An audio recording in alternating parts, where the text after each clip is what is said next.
مریم علیہ السلام کی کمزوری کی بات کی گئی ہے، اس حوالے سے تم نے بات کی ہے، اس کا ذکر بھی بائبل میں موجود ہے، لوکا کی کتاب چیپٹر 1 ورس 48-49 میں، کیونکہ اس نے اپنی بندی کی پست حالی پر نظر کی اور دیکھ اب سے لے کر ہر زمانہ کے لوگ مجھ کو مبارک کہیں گے، یعنی کہ اپنی بندی کی پست حالی کمزور حالت میں اس کی اوپر نظر کی، کھلایا پلایا بھی، کھجور بھی کھلائی، ان کو حوصلہ بھی دیا، ٹھیک ہے نا، نظر کی اور ان کی پست حالی کے اوپر، یعنی کہ عیسیٰ علیہ السلام کی ولادت کے وقت واقعی ان کے اوپر پست حالی تھی، وہ بہت زیادہ پریشان تھی، جو قرآن گواہی دے رہا ہے، اس کی بائبل بھی گواہی دے رہی ہے۔ نے سورہ مریم کی آیت نمبر 22 کا حوالہ دیا ہے، پھر ہوا یہ کہ مریم کو اس کے بچے کا حمل ٹھہر گیا اور جب ولادت کا وقت قریب آیا تو وہ اس کو لے کر لوگوں سے الگ ایک دور مقام پر چلی گئی۔ یہاں پہ لوگوں سے الگ ہونے کی بات ہو رہی ہے، جب ایک کنواری لڑکی کو حمل ہو جائے نا تو وہ اپنی عزت بچانے کے لیے، لوگوں سے باتیں سننے کے بچنے کے لیے جو ہے وہ اپنے آپ کو علیحدہ کر لے۔ اس میں کیا ہونا ہے، لوگوں سے دور کیا، اپنے رشتہ داروں سے، اپنے جاننے پہچانے والوں سے، کہ لوگ مجھے بری نہ کہیں۔ عورتوں کا یہ فطری عمل ہے کہ جب وہ شادی شدہ ہوں، ان کو حمل ہو جائے تو اپنے آپ کو چھپانا شروع کر دیتی ہیں، لیکن اگر کسی کوئی کنواری لڑکی حاملہ ہو جائے، ٹھیک ہے، تو پھر اس کے لیے تو بہت آزمائش کی بات ہوتی ہے نا، اس لیے انہوں نے تھوڑی سی علیحدگی اختیار کی تھی کہ لوگ مجھے برا نہ کہیں۔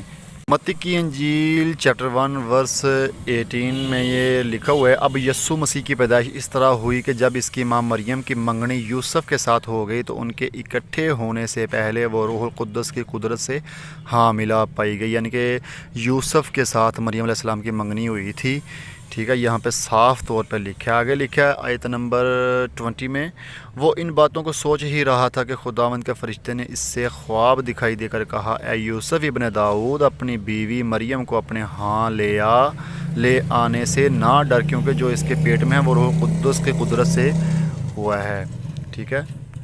دوستو قرآن میں جو لکھا ہے وہ آپ نے راجیش سے بھی سن لیا، مجھ سے بھی سن لیا، ٹھیک ہے، لیکن یہ بائبل میں لکھا ہوا ہے، یہاں پہ لکھا ہے کہ منگنی ہوئی تھی، کیا ہوا تھا؟ منگنی ہوئی تھی یوسف سے مریم علیہ السلام کی، اور اگلی آیت میں کیا لکھا ہے کہ اپنی بیوی کو لے آنے سے نہ ڈرو۔ منگنی کے بعد بیوی بنتی ہے یا شادی کے بعد بیوی بنتی ہے؟ یہ بتاؤ مجھے، بات کون سی جھوٹی ہوئی، وہ والی یا یہ والی؟ منگنی کے بعد کوئی بیوی نہیں بنتی، بیوی بنتی ہے نکاح کے بعد، شادی کے بعد کوئی بیوی بنتی ہے، اس کی زوجیت میں آتی ہے، کوئی بھی یہ لڑکی ہو۔ تو دوسری بات یہ، بائبل میں اور بھی ریفرنس بہت زیادہ موجود ہیں، ٹھیک ہے، کہ یوسف جو ہیں وہ مریم کو لے گئے، ان کے ساتھ تھے، ان کے ساتھ رہتے تھے۔ آپ یہ بتاؤ کہ کون سا دنیا کا مذہب ہے، قانون ہے جو ایک منگنی کے بعد ہی لڑکی کو اس کے خاوند کے ساتھ رہنے کی اجازت دیتا ہے؟ میرے خیال میں تو ایسا کوئی مذہب نہیں ہوگا، ٹھیک ہے، جس میں ایک لڑکی اور لڑکے کو شادی سے پہلے ہی ایک ساتھ میں رہنے کی اجازت دی گئی ہو۔ لیکن بائبل میں یہ لکھا ہوا ہے کہ شادی سے پہلے اور منگنی کے بعد مریم علیہ السلام جو تھیں وہ یوسف کے ساتھ رہتی تھیں۔ تو یہ جھوٹی بات ہوئی، گندی بات ہوئی، یا وہ والی قرآن کی بات سچی ہے؟ یہ مجھے بتاؤ۔ اس لیے عیسیٰ علیہ السلام نے کہا تھا کہ بہت سی باتیں تم سے کہنا ہے لیکن تم برداشت نہیں کر سکتے، محمد آ کر تم کو بتائیں۔ میں نے اپواس رکھا ہے کہ جھوٹ بولنے کے لیے یہاں پر اللہ جو ہے نا سکھا رہا ہے، مطلب سب سے یہ بول رہا ہے کہ یدی کسی منش کو دیکھے تو کہہ دے واستو میں نے منت مان رکھی ہے اتنت کرپاشیل کے لیے، اتہ میں آج کسی منش سے بات نہیں کرے گی۔ مطلب مریم یہاں پر بات ہی کر رہی ہے، اور بات کرتے ہوئے کیا بول رہی ہے، میں کسی منش سے بات نہیں کروں گی، مطلب بات کرتے ہی کیا کر رہی ہے، بات نہیں کروں گی کر کے لکھا ہے۔ مطلب یہاں پر جھوٹ جو ہے نا اسی طرح ہوتا ہے، جھوٹی باتیں اسی طرح لکھی جاتی ہے، مطلب صاف صاف پتہ چلتا ہے قرآن میں جو ہے نا یہاں پر ملاوٹی باتیں مریم کے بارے میں ٹوٹل جو ہے نا جھوٹ۔ سورہ مریم کی آیت نمبر 26 کا حوالہ دیا ہے تم نے، وہاں پہ لکھا ہے، اللہ پاک فرما رہا ہے، تو کھا اور پی اور آنکھ ٹھنڈی رکھ، پھر اگر تو کسی آدمی کو دیکھو تو کہہ دینا کہ میں نے آج رحمان کا روزہ مانا ہے، تو آج ہرگز کسی آدمی سے بات نہ کروں گی۔ یہ تم نے بولا ہے کہ خدا خود کہہ رہا ہے کہ کسی آدمی سے کہنا کہ میں نے بات نہ کرنے کا روزہ رکھا ہوا ہے۔ اس کی سمجھ تجھے تب آتی اگر اس سے اگلی آیت بھی پڑھتے۔ 29 آیت میں لکھا ہے، مریم نے اپنے بچے کی طرف اشارہ کیا، سب کہنے لگے لو بھلا ہم گود کے بچے سے باتیں کیسے کریں گے۔ یہ ہے تمہارے سوال کا اس کا جواب، کہ یہاں پہ صاف طور پر لکھا ہے مریم علیہ السلام نے بات کر کے نہیں بتایا کہ میں کسی سے بات نہیں کروں گی، میں نے روزہ رکھا ہے۔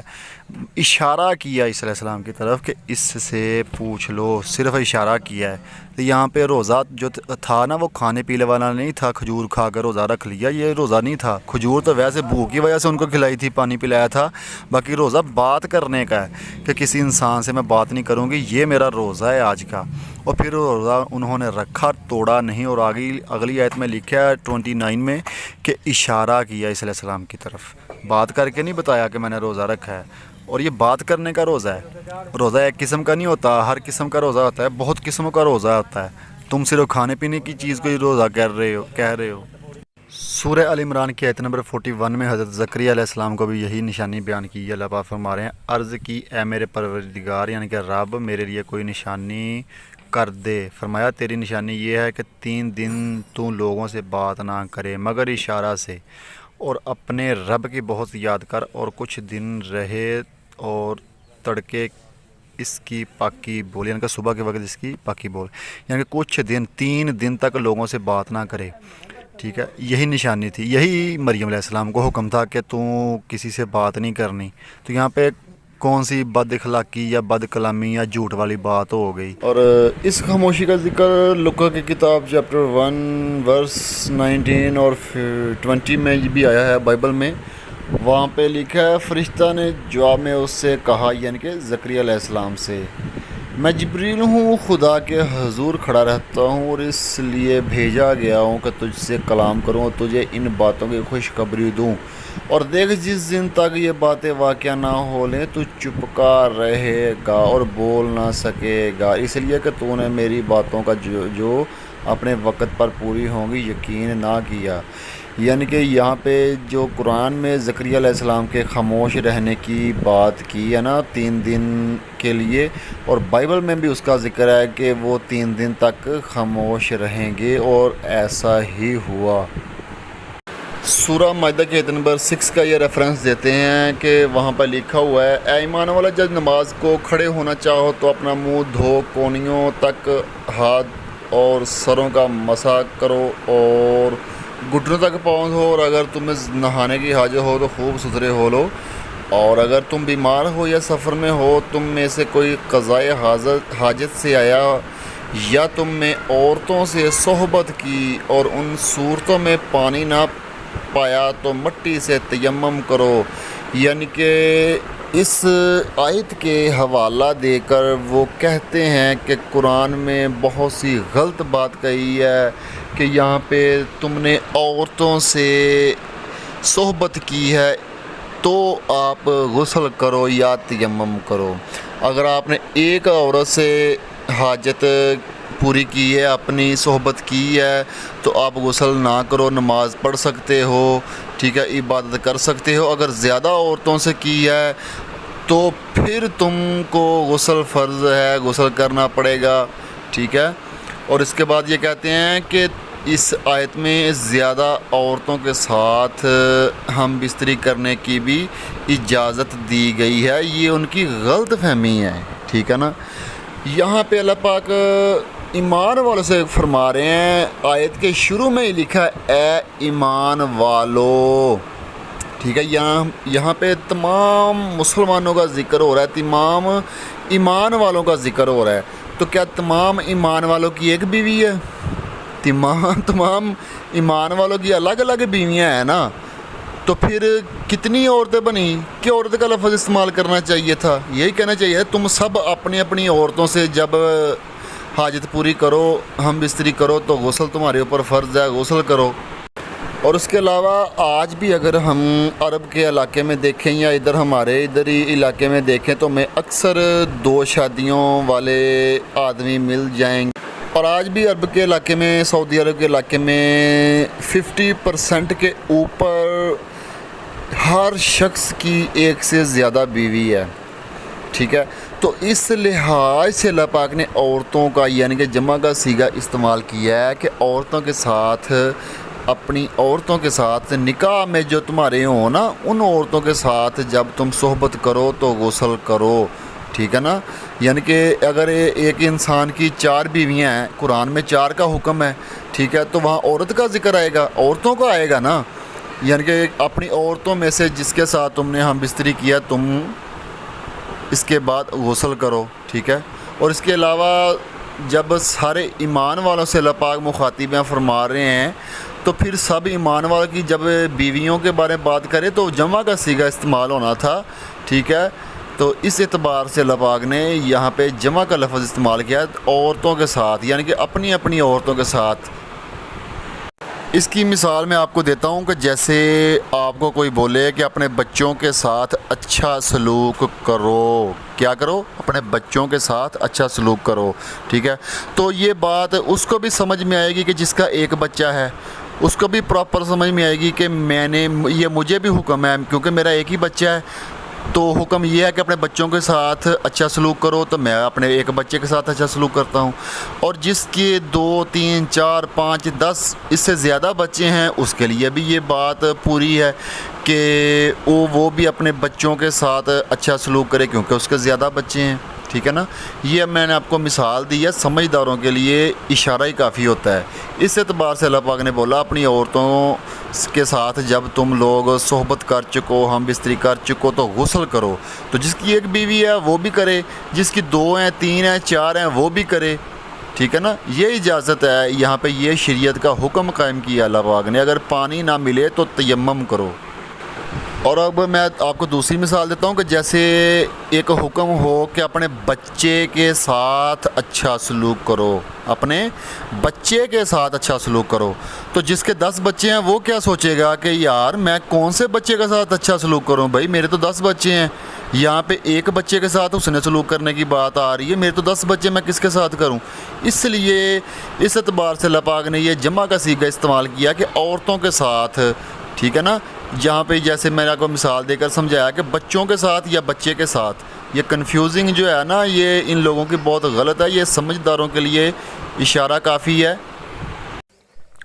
سورہ نساء کی آیت نمبر 171 کا یہ ریفرنس دیتے ہیں۔ یہاں پہ اللہ پاک شاہ فرماتے ہیں یہ نہ کہو کہ اللہ 3 میں سے ایک ہے، یعنی کہ ٹرینٹی مت کہو۔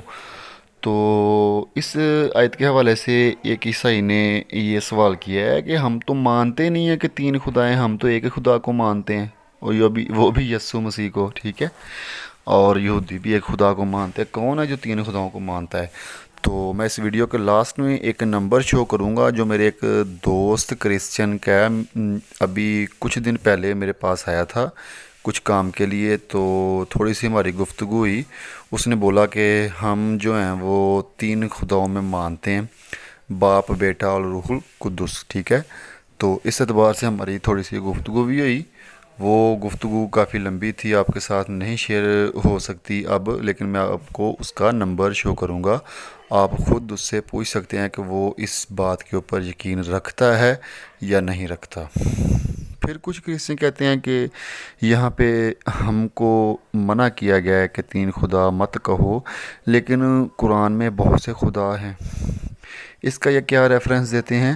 پہلا تو یہ دیتے ہیں کہ قرآن میں کبھی اللہ کو اللہ کہا گیا ہے، کبھی رب کہا گیا ہے، کبھی مالک کہا گیا ہے، کبھی رحمان، کبھی رحیم کہا گیا ہے، ٹھیک ہے نا۔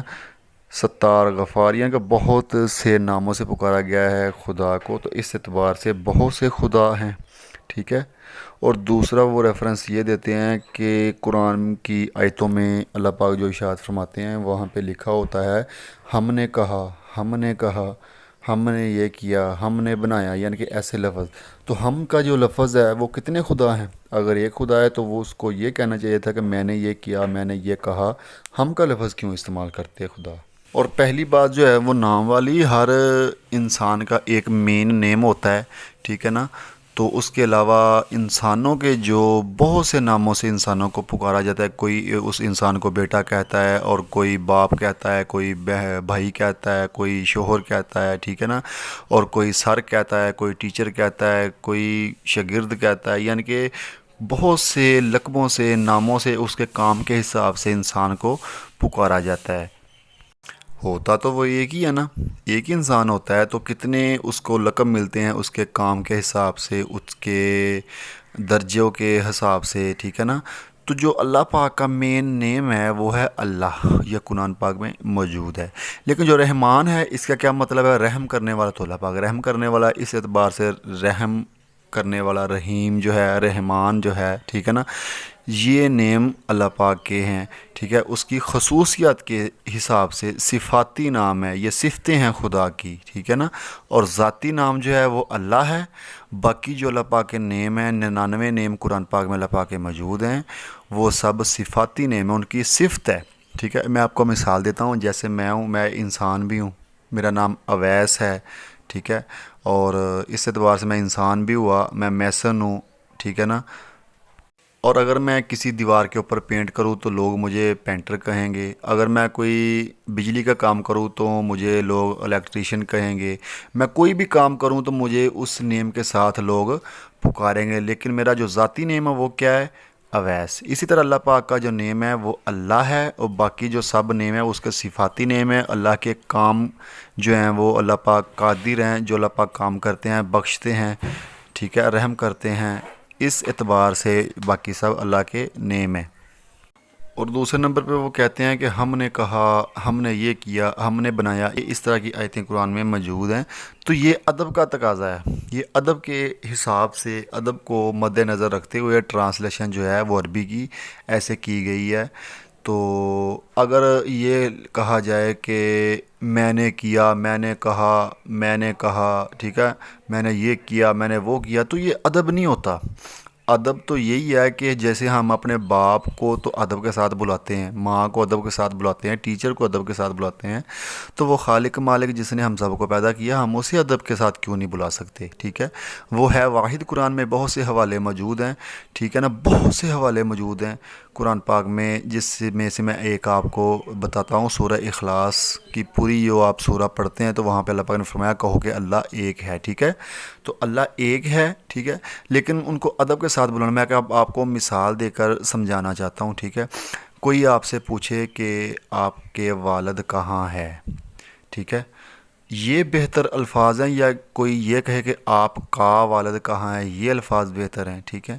اس کے بعد آپ ان کو جواب دیتے ہیں کہ میرا والد بازار گیا ہے، یہ الفاظ بہتر ہیں، یا آپ یہ بولیں گے میرے والد صاحب بازار گئے ہوئے ہیں، ٹھیک ہے۔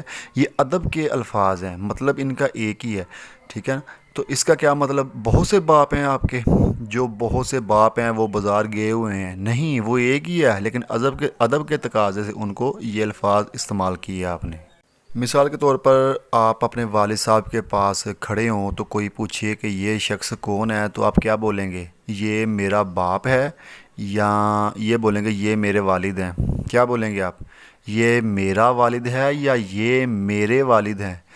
مطلب دونوں کا ایک ہی ہے، لیکن ادب کا تقاضا ہے کہ آپ یہ بولیں گے نا یہ میرا والد ہے، تو اس میں ادب نہیں آئے گا۔ اگر آپ یہ بولیں گے یہ میرے والد ہیں تو اس میں ادب آ جائے گا۔ ہوں گے تو وہ ایک ہی ہے، تو ایک ہی، ٹھیک ہے نا، لیکن ادب کے تقاضے سے ان کو آپ یہ لفظ استعمال کریں گے یہ میرے والد صاحب ہیں، ٹھیک ہے نا۔ یہ ادب کے تقاضے کے لحاظ سے ٹرانسلیشن والوں نے ہم کا لفظ استعمال کیا، میں کا نہیں کیا۔ اور یہ ہے اس بھائی کا نمبر۔